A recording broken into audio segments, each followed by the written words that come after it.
Olá, campeões mais que vencedores. Aqui quem vos fala é o pastor Júlio Fonseca. Eu quero compartilhar com você uma palavra em Juízes capítulo 3, versículo 31.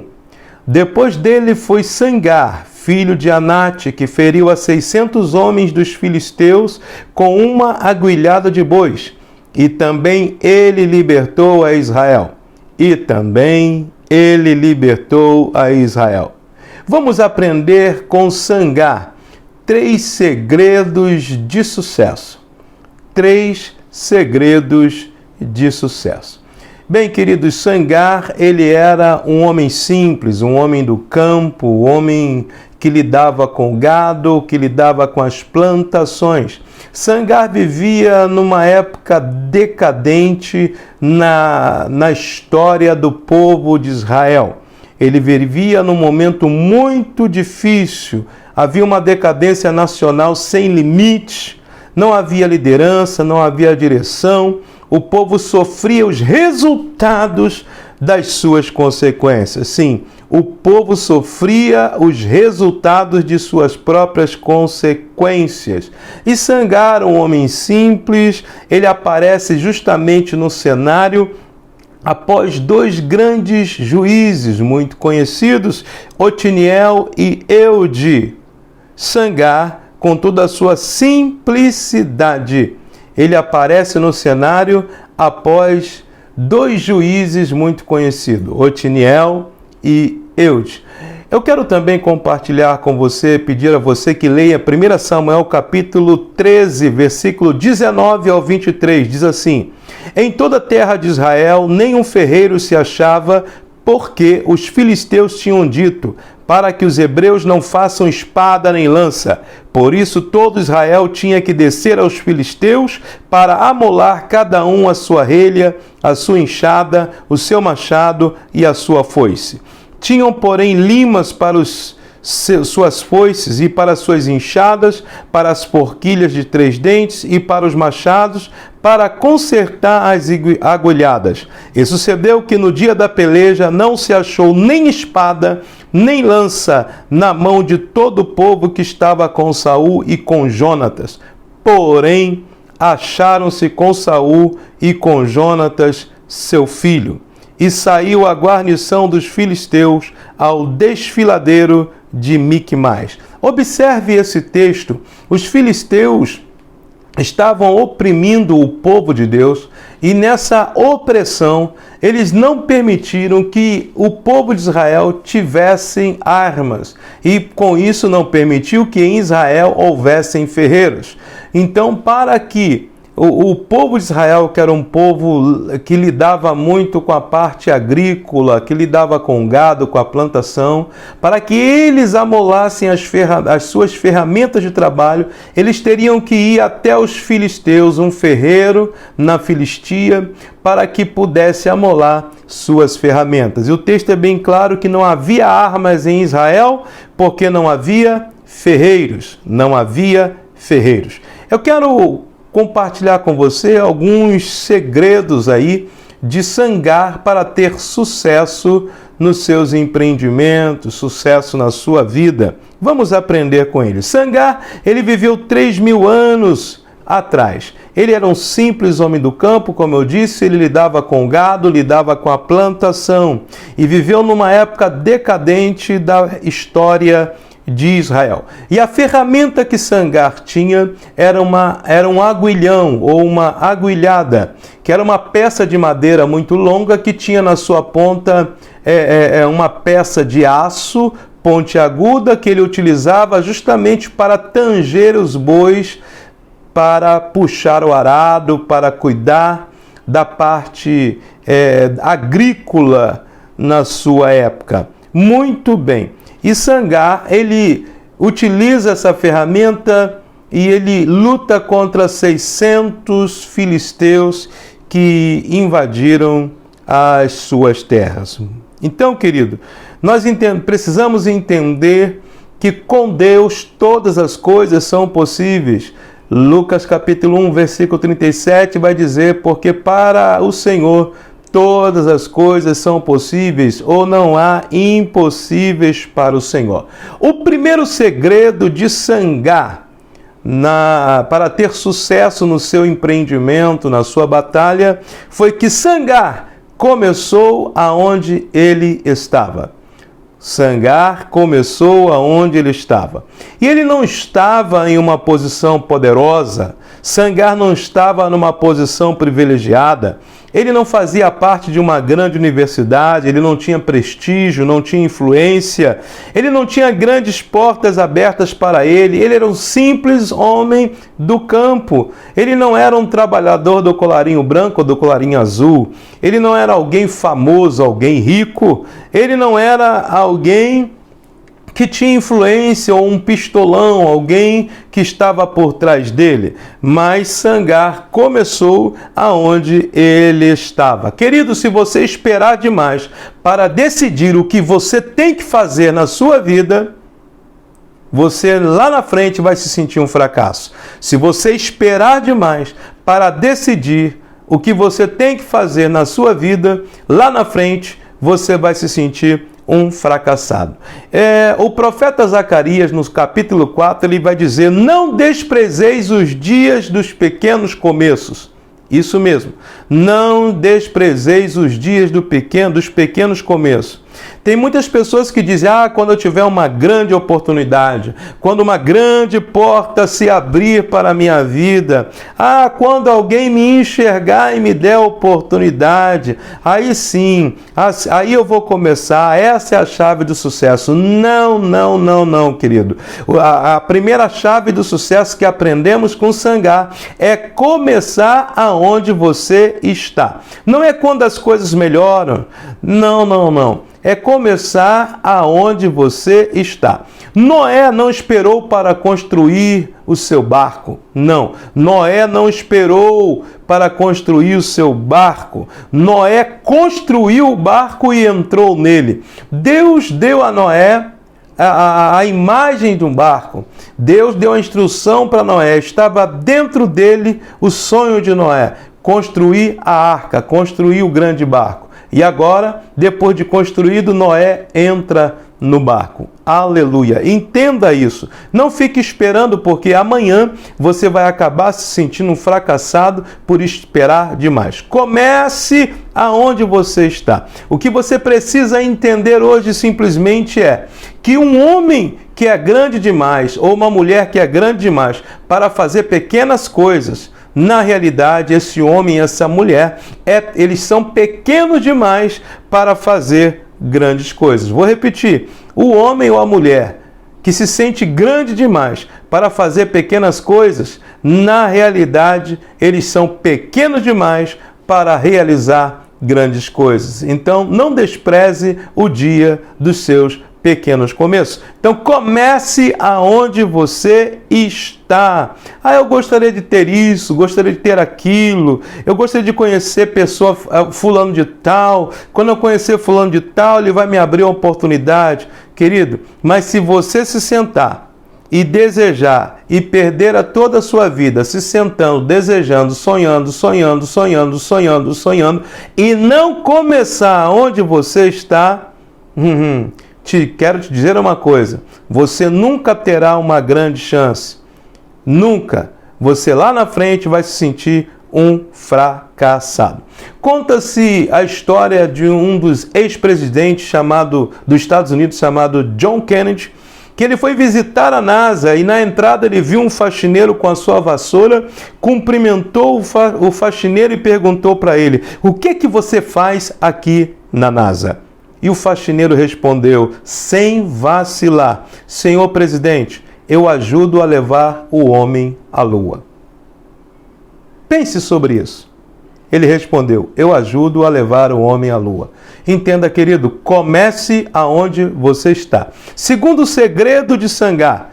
Em segundo lugar, você precisa entender: use o que você tem. Sangar, ele usou o que ele tinha. Os recursos de Sangar não eram muitos. Os recursos de Sangar, eles eram limitados, isso mesmo. Os recursos de Sangar eram limitados. Ele não estava num lugar de poder, ele não tinha recursos poderosos, ele não tinha influência, ele não era um homem poderoso da época, e muito pelo contrário, a única coisa que Sangar tinha nas mãos era uma agulhada ou um agulhão de bois. Então ele disse: eu estou lutando pelo meu direito, eu vou usar o que eu tenho, eu vou começar onde eu estou e vou usar o que eu tenho, eu vou usar o recurso que eu possuo. Querido, tudo que você tem é o que Deus precisa para operar o milagre. Entenda isso, tudo que você tem é o que Deus precisa para operar o milagre. Se Deus lhe deu um aguilhão de boi, como foi com Sangar, use o aguilhão de boi. Se Deus te deu um talento, use esse talento. Se é cantar, se é tocar, se é pregar, se é aconselhar,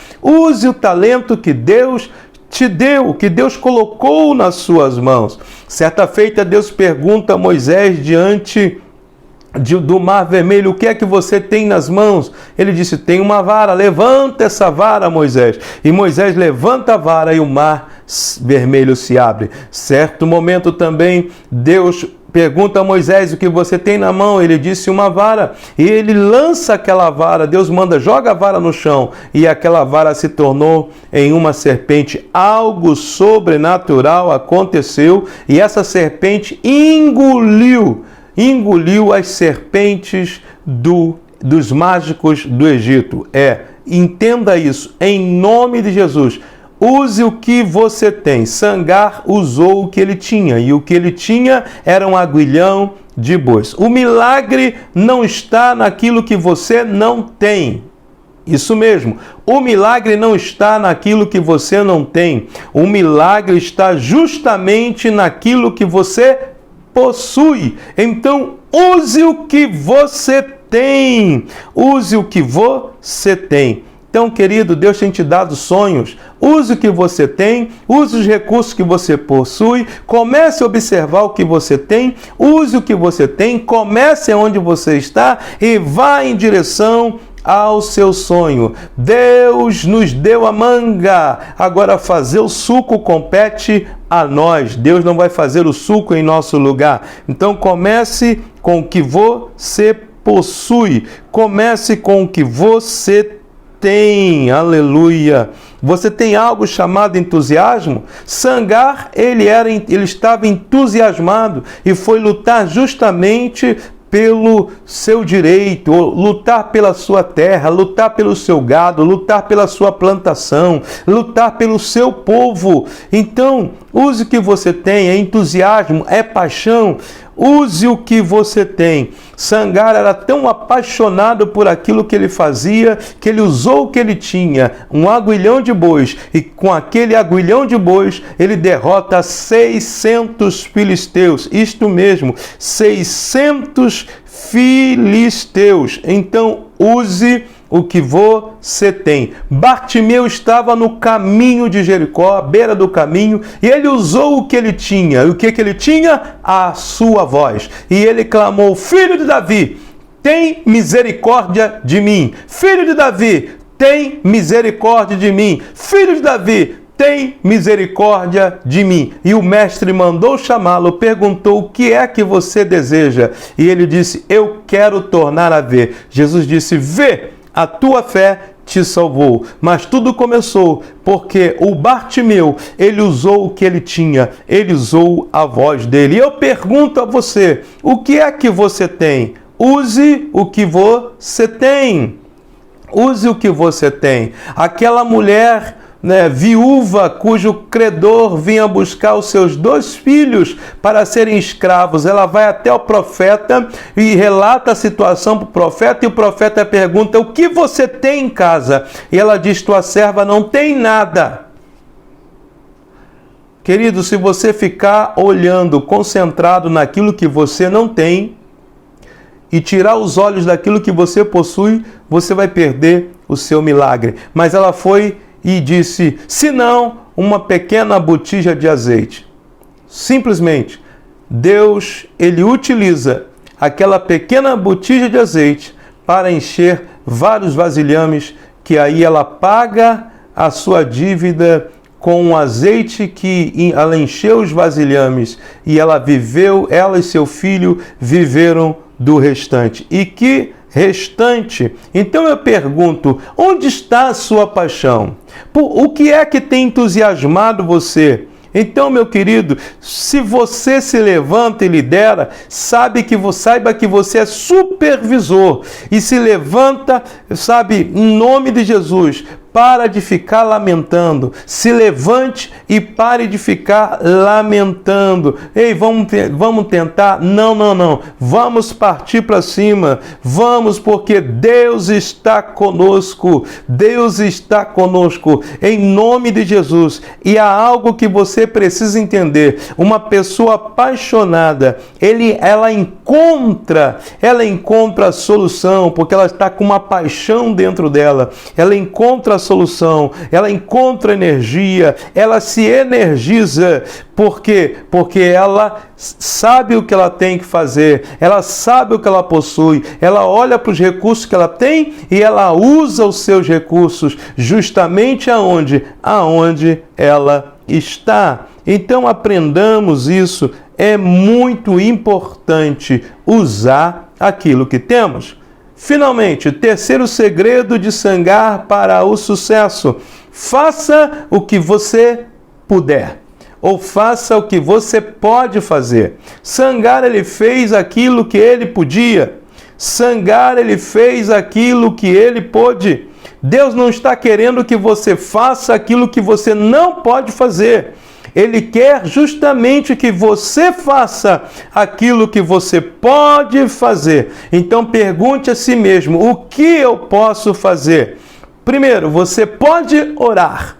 Você pode orar. Então ore.